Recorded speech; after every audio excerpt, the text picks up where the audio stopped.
Good morning बच्चों। आज हम हिंदी पाठमाला में पाठ 4 चंद्रशेखर आज़ाद के बारे की जीवनी के बारे में पढ़ेंगे, जिसे लेखक मन्मथनाथ गुप्त ने लिखा है। सबसे पहले हम लेखक के जीवन से परिचित होंगे।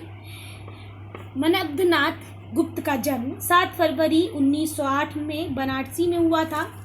उनके पिता का नाम वीरेश्वर गुप्त था। लेखक भारतीय स्वतंत्रता संग्राम के प्रमुख क्रांतिकारी तथा सिद्धहस्त लेखक भी थे। उन्होंने हिंदी, अंग्रेजी तथा बांग्ला में आत्मकथा, ऐतिहासिक और गल्प साहित्य की भी रचनाएं की थी। 13 वर्ष की आयु में वे स्वतंत्रता संग्राम में कूद गए थे और जेल भी गए थे।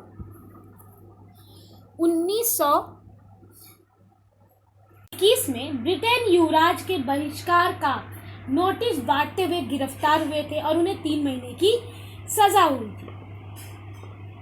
साथ ही साथ 17 वर्ष की आयु में वे सन 1925 में जो काकोरी कांड हुआ था उसमें भी उन्होंने सक्रिय रूप से भाग लिया था, और उस काकोरी कांड के जिन 10 क्रांतिकारियों को गिरफ्तार किया गया था उनमें से वे भी एक थे और उन्हें 14 वर्ष की सजा भी मिली थी। वे हिंदुस्तान रिपब्लिकन एसोसिएशन के सक्रिय सदस्य भी रहे।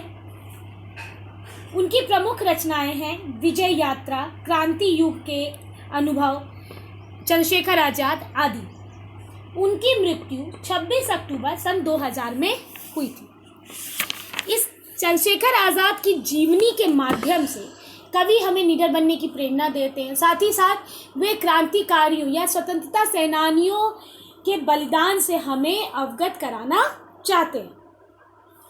अब चंद्रशेखर आज़ाद की जीवनी पे आते हैं, जिनका जन्म मध्य प्रदेश के झाबुआ जिले के ग्राम में बहुत ही साधारण परिवार में हुआ था। उनके पिता का नाम पंडित सीताराम और माता का नाम जगरानी देवी था।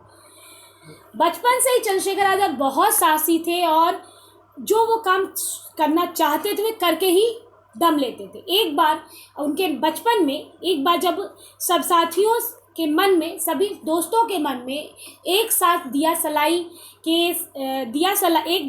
की सभी सलाइयों को एक साथ जलाने का विचार आया, तो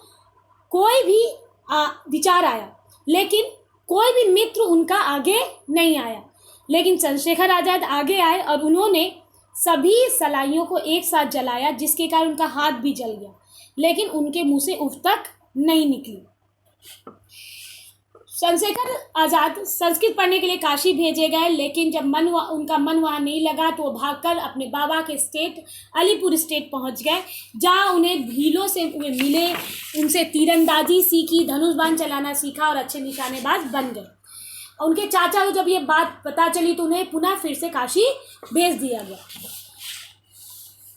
काशी में धार्मिक लोगों की ओर से संस्कृत छात्रों के लिए आवास और भोजन की मुफ्त व्यवस्था की होती थी।